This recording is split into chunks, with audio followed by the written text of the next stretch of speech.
Mais qu'est-ce qui se passe? On veut sa petite dose de frisson avant d'aller dormir? Eh bien, allons-y maintenant pour 3 threads d'horreur inédits sur la chaîne du Joker. Et préparez-vous car la première histoire que je vais vous présenter tout de suite, eh bien ça parle d'Uber Eats et c'est pour moi une masterclass de frissons. Est-ce que j'ai un peu trop teasé cette première histoire?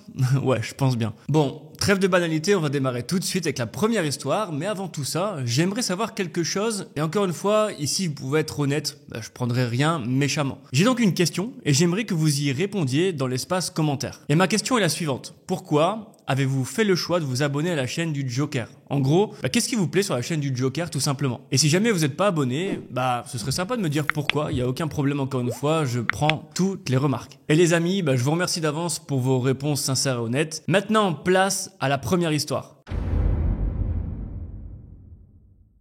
Pour cette histoire, on va rejoindre Grégoire. Grégoire, qui est depuis plus d'1 an livreur chez Uber Eats. Je ne sais pas si vous connaissez le principe lorsque vous êtes livreur, mais en gros, de chez lui, Grégoire peut activer sur son téléphone son application Uber Eats lorsqu'il est disponible pour effectuer des livraisons et se désactiver aussi à tout moment quand il veut faire une pause. Et ce soir-là, nous sommes en plein mois de novembre. Dans le nord de la France, il fait plutôt froid, voire très froid à ce moment-là de l'année. Alors je confirme, j'habite dans la région, il fait très très froid en hiver. Et donc Grégoire, lui, il active son application Uber Eats pour aller faire des livraisons. Et très vite, il reçoit une première notification pour livrer des clients. Et à cette heure-là, il est 18h30 et il a prévu de faire de la livraison plusieurs heures car il a forcément besoin d'argent. Donc ce soir-là, Grégoire a beaucoup de commandes, donc il reste connecté une grosse partie de la soirée jusqu'à l'ultime commande qui se passe aux alentours de 22h45 où Grégoire reçoit une commande de 5 pizzas à récupérer et à livrer de l'autre côté de la ville. Alors je suis assez déçu de pas avoir la ville parce que comme c'est pas loin de chez moi, j'aurais bien aimé savoir où est-ce que ça s'est vraiment passé. Il accepte donc la course en se disant que ce serait sa dernière et qu'après une grosse soirée comme ça, il mérite bien de se reposer cette nuit. Mais vous allez voir que tout ne va pas se passer comme prévu. Grégoire récupère les pizzas et monte sur son scooter pour se rendre chez le client. Sauf qu'en arrivant à l'adresse de livraison, Grégoire, qui ne connaissait pas spécialement ce coin de la ville, se rend vite compte qu'il s'agit en réalité d'un immeuble qui n'a pas l'air très occupé. À ce moment-là, Grégoire se dit surtout qu'il s'agit certainement d'une bande de potes qui ont décidé de squatter le hall de l'immeuble pour passer une soirée tranquille, sans être embêtés. Enfin, vraiment aucune arrière-pensée de trucs un peu chelous, vous voyez. Et Grégoire indique que même si l'ambiance est un peu glauque à ce moment-là, il a l'habitude de faire des livraisons dans tout type d'endroits et donc ça le choque pas plus que ça. Grégoire va donc décider de s'avancer vers le hall de l'immeuble et il va même y entrer. Et là, rien. Il y a absolument personne. Il demande à voix haute s'il y a quelqu'un et là, personne ne répond à nouveau.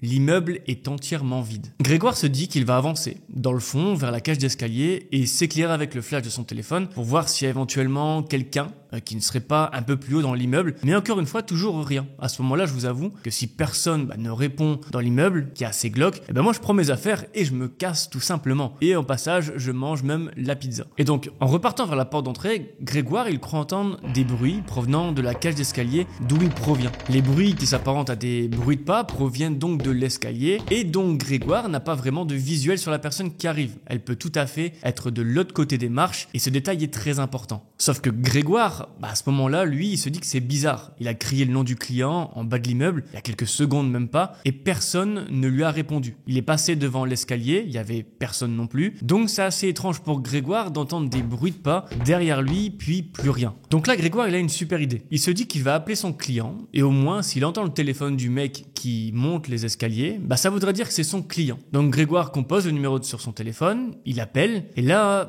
à nouveau, rien. Il n'entend aucun téléphone sonner autour de lui. Et surtout, personne ne répond. Et donc à partir de ce moment-là, le cœur de Grégoire commence à s'accélérer. Et il a deux options. Soit il s'aventure dans l'immeuble pour trouver son client, soit il laisse les pizzas dans le hall d'entrée. Il valide la commande et part avec son scooter. Grégoire explique qu'il a voulu patienter quelques minutes en attendant un signe de vie de son client, quand soudain, il est surpris par un bruit lourd provenant de dehors. Et en poussant la porte d'entrée du hall, Grégoire est aveuglé d'un coup par une lampe torche lui arrivant droit devant lui. Et là, il explique qu'il n'a même pas le temps de réagir, qu'il est d'un coup projeté au sol par un homme qui le tient. Alors je vous arrête. On pourrait tout de suite penser que c'est son client, qui l'agresse subitement, mais pas du tout. Grégoire se rend vite compte qu'il s'agit d'un policier. Et Grégoire ne comprend pas. Il essaie de s'expliquer, mais le second policier s'avance vers Grégoire et demande tout de suite les papiers d'identité du jeune homme, ainsi que plusieurs questions vont être posées pour savoir ce qu'il fait ici, à cette heure si tardive. Et au vu des papiers d'identité et aux explications de Grégoire, le second policier lui dit au premier de le relâcher. Parce que finalement, Grégoire prouve qu'il est là pour une livraison grâce à l'application Uber Eats. Et en fait, ce qui s'est passé, c'est un gros malentendu. L'immeuble à laquelle fait face Grégoire, c'est en fait un gros point de deal, récemment connu des services de police. Et ce qui s'est passé ce soir-là, c'est que Grégoire devait probablement livrer les dealers, sauf que ces derniers ont probablement vu la police guetter autour de l'immeuble avant d'intervenir. Ce qui fait qu'ils ont tous pris la fuite, ou sont restés bien cachés dans la cage d'escalier, là où Grégoire a entendu un peu de bruit. Donc ce qui a amené Grégoire à attendre pas mal de temps dans la cage de l'immeuble. Et les policiers, en voyant sortir Grégoire, sont tout de suite intervenus en pensant que c'était un dealer ou un consommateur qui sortait. Expérience donc assez traumatisante pour Grégoire, qui s'est vu plaqué au sol par un policier, et disons simplement qu'il était au mauvais endroit, au mauvais moment. Mais malgré le plaquage au sol, Grégoire a quand même ressenti ensuite un ouf de soulagement, de voir que la police est avec lui et que finalement il n'est pas seul dans cet endroit un peu chelou. Et l'histoire se finit quand même bien pour Grégoire, qui a reçu des excuses de la police, c'est normal, pour l'avoir confondu du coup avec un dealer. Et ce qui est le plus marquant, c'est que souvent sur la chaîne, on a des personnes qui sont assez traumatisées de ce type d'expérience. Mais Grégoire a indiqué que lui, non, pas du tout. Ça l'a pas plus choqué que ça et qu'il a déjà vécu pire situation. Et moi, perso, je pense qu'on va tous signer une pétition pour faire venir Grégoire sur la chaîne, les amis, parce que je pense qu'il a de bonnes histoires à nous raconter avec ce qu'il vit au quotidien en tant que livreur Uber Eats. Alors, petit aparté, si tu veux encourager gratuitement la chaîne, le meilleur cadeau que tu puisses me faire, c'est de mettre ton plus gros like sur cette vidéo. Je dis ça, je dis rien. En attendant, je te laisse reprendre la vidéo. Bon, maintenant, faisons place à une toute autre histoire qui, encore une fois, je veux pas teaser, mais je trouve qu'elle est juste aussi exceptionnelle. Je la trouve encore une fois très touchante et vous allez me dire votre avis à la fin. Parce que là, on va parler de l'histoire de Lisa, et je sais que j'ai raconté une histoire de Lisa il y a quelques semaines, mais j'y peux rien, c'est les prénoms, je les laisse. Donc on va parler de l'histoire de Lisa, 16 ans au moment des faits, et de son papa Arnaud. Arnaud, c'est un comptable dans une boîte d'automobile depuis plus de 20 ans, et il a une fille donc qui s'appelle Lisa. Et ensemble, ils vont prendre la décision de déménager, puisque Manuela, la femme de Arnaud, et donc la mère de Lisa, est décédée quelques mois plus tôt suite à un cancer. Et l'épreuve a donc été très dure pour Arnaud et Lisa, et tous les deux ne sentaient pas de continuer à vivre là où Manuela a vécu avec eux. En bref, ils avaient besoin d'un nouveau départ et ça se comprend. C'est donc une nouvelle vie qui commence pour Arnaud et sa fille Lisa. Ils emménagent dans une nouvelle maison, plein d'espoir pour l'avenir et déterminés à tourner la page et à faire de ce nouveau foyer un lieu de bonheur et de souvenirs heureux. La maison est accueillante, il s'agit d'un ancien corps de ferme, donc il y a beaucoup de verdure tout autour de la maison, et on peut le dire, ils sont assez isolés de la ville. Lisa explique qu'avec son père, c'est ce qu'ils recherchaient pour tourner au mieux la page et faire leur deuil. Et dans cet ancien corps de ferme, il y a un petit studio pour Lisa, qui est relié directement à la maison, par une porte donnant directement dans le salon. Donc je sais pas si vous arrivez à bien visualiser, mais pour moi, j'ai le truc en tête. Lisa, du coup, aura donc pas mal d'espace pour se concentrer sur ses études, et ramener des amis pour rendre cette maison le plus vivante possible. Elisa explique aussi que son père Arnaud va tout de même passer du temps pour retaper l'ancien corps de ferme pour qu'ils se sentent bien chez eux. Donc la peinture,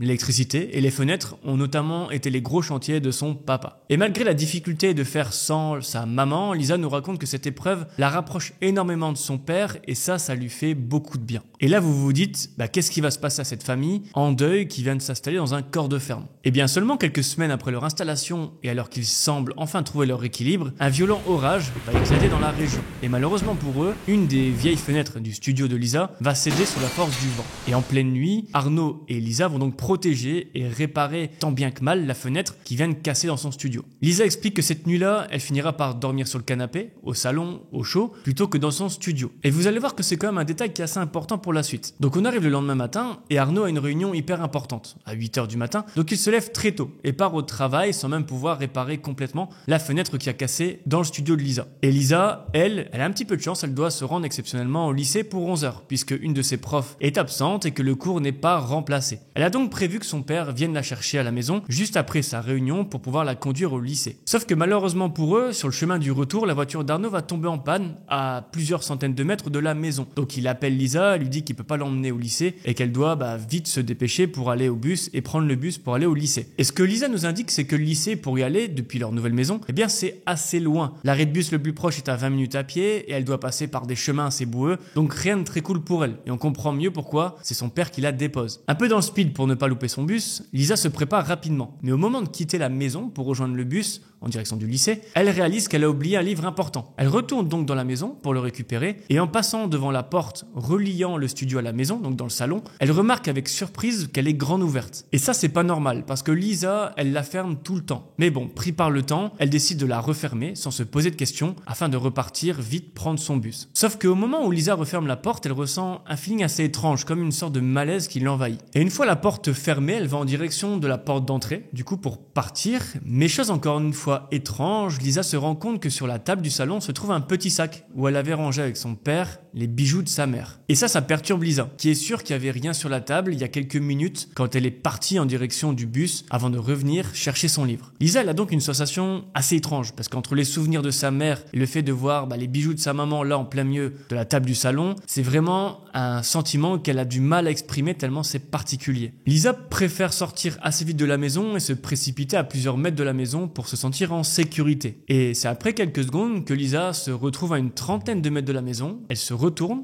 en direction de la maison et là, stupeur, elle voit une femme à travers la fenêtre. Et cette femme a une allure très spéciale. Alors oui, elle est de dos à la fenêtre qui donne sur le salon, mais chose très spéciale, c'est que cette femme est habillée avec les vêtements de sa mère, une longue robe rouge que sa mère adorait. Alors vous l'aurez deviné, il y a une montée d'émotion qui parcourt Lisa. Et ça, pour le coup, je ne saurais pas le décrire tellement ça doit être difficile de voir à la fois quelqu'un qui s'est introduit chez soi, alors qu'il y a quelques minutes vous y étiez, et puis ça doit être assez effroyable de voir quelqu'un porter délibérément les vêtements de sa mère qui vient de décéder. Enfin bref, ça, je vous laisse imaginer le ressenti de Lisa parce que moi, j'ai jamais vécu ça et j'espère ne jamais le vivre. Lisa explique tout de même qu'elle a, au bout de quelques secondes, le réflexe de courir en direction opposée de sa maison. Elle prend son téléphone et contacte en panique son papa, qui est à quelques centaines de mètres, faut pas oublier, de la maison. Donc Arnaud, n'étant pas très loin avec la voiture en panne, décide de rejoindre au plus vite sa fille en courant. Et au bout de quelques minutes, ils vont se rejoindre et se prendre chacun dans les bras avec tous les deux les larmes aux yeux. Et je sais pas vous, mais moi, ça me touche vraiment quand même cette situation. Et la suite,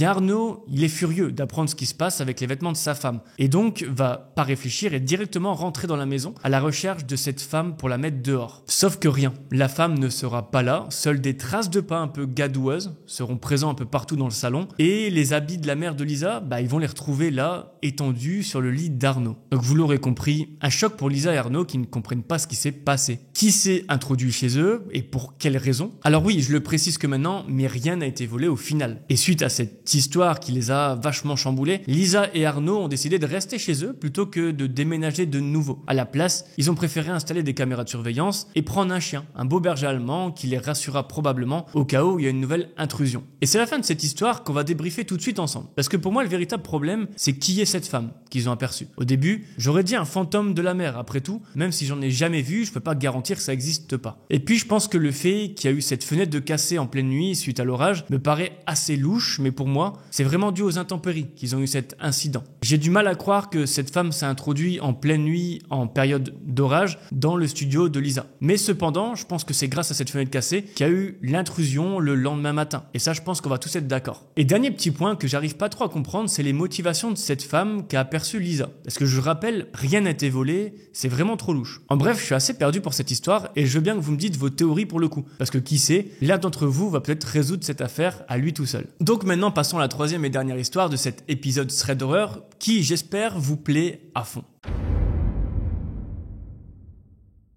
Là, on va parler d'une histoire qui se déroule, alors roulement de tambour, en Hongrie, à Budapest. Et on va suivre Benjamin et Louise. Alors oui, je précise, mon roulement de tambour était éclaté. Donc on va suivre Benjamin et Louise, un jeune couple qui a décidé de passer, juste avant les fêtes de Noël, quelques jours dans la capitale hongroise. Mais vous allez voir que malheureusement pour eux, tout ne va pas se passer comme prévu. Nous sommes donc en décembre, la nuit est tombée sur Budapest, puisqu'en effet, à cette période de l'année, les jours sont relativement courts en Hongrie. Un peu comme en France en fait. Et Benjamin et Louise profitent pleinement de leur séjour, ils découvrent les rues animées de la capitale, en cette période de Noël, et signent leurs premières vacances ensemble. Et c'est pourquoi ils sont ravis de passer ce moment rien qu'à deux, loin de leur quotidien. Benjamin et Louise nous expliquent que ce qu'ils vont vivre cette soirée, cette nuit-là, va totalement chambouler la vision si festive et joyeuse qu'il y a dans les rues de Budapest à cette période de l'année. Parce que remettons les choses dans son contexte. On est en plein mois de décembre. Il est aux environs de 16h et nos deux amis, Benjamin et Louise, notre couple d'amis, sont partis pour se détendre dans les célèbres thermes de Budapest. Un décor incroyable paraît-il, avec des piscines intérieures et extérieures. Et pour ceux qui ne le savent pas, l'eau est chauffée.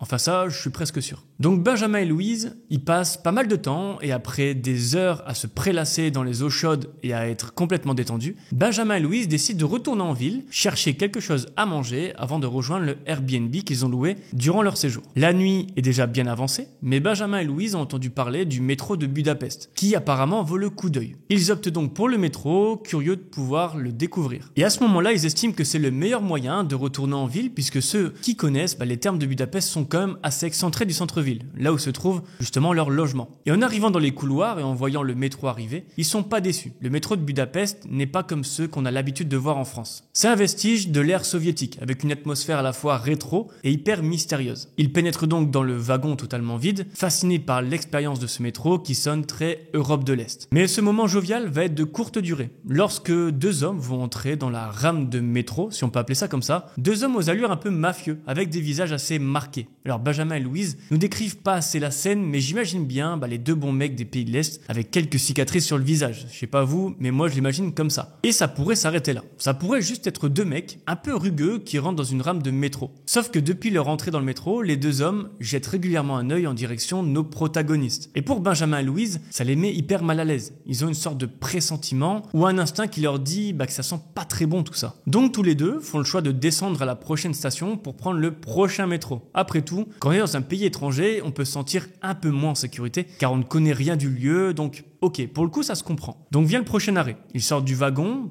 et poussent un ouf de soulagement en sortant du métro. Arrive le prochain métro, ils montent du coup dans le prochain wagon, quelques minutes plus tard, et mettent tout ça de côté. Ils commencent même à dire qu'ils ont paniqué un peu pour rien. Les arrêts de métro s'enchaînent et tout va bien. Il commence à y avoir de plus en plus de monde dans le métro. Sauf qu'à un moment donné, Louise va attraper Benjamin par le bras. Alors pourquoi ? Parce qu'en balayant du regard la rame du métro, elle va voir deux hommes debout, à quelques mètres d'eux, en train de les observer. Et oui, vous l'aurez compris, c'est les deux hommes qui étaient là dans le précédent wagon, dans le précédent métro. Et comment peuvent-ils se retrouver de nouveau dans la même rame de métro que Benjamin et Louise? Alors on ne le sait pas, mais clairement pour notre couple, c'est plus un mauvais pressentiment, là c'est vraiment le danger qui est bien réel. Alors Benjamin et Louise sont un peu tétanisés parce que même s'il y a un peu plus de monde dans la rame du métro, ils se sentent vraiment quand même en danger, c'est vraiment compliqué pour eux. Et tout ne va pas aller pour le mieux. Le métro arrive à la prochaine station et lorsque le métro s'arrête, Benjamin et Louise voient les deux hommes avancer dans leur direction. Et clairement, c'est pas bon signe. Benjamin attrape le bras de Louise et l'attire vers l'extérieur du wagon le plus vite possible. Et coup de bol pour eux, les portes se referment juste derrière eux, laissant les deux hommes aux allures de criminels dans le wagon. Et est-ce qu'il y avait vraiment un danger ? Eh bien oui, parce qu'en se retournant pour effectivement voir que les deux hommes sont toujours dans le métro et donc hors d'état de nuire, Benjamin et Louise vont voir quelque chose qui va les terrifier. Et en effet, ils racontent qu'ils ont vu les deux hommes brandir chacun un couteau et qu'ils l'ont lentement fait glisser le long de leur gorge. Alors vous savez, c'est un peu le geste d'une menace de mort en quelque sorte. Une chose est sûre pour notre couple, cette soirée, ils s'en souviendront et pas dans le bon sens du terme.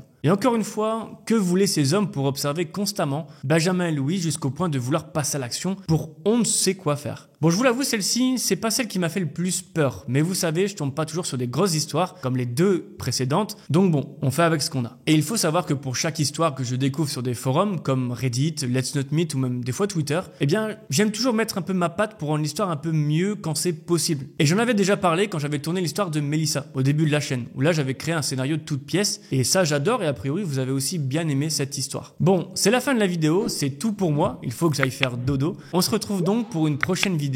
Bisous.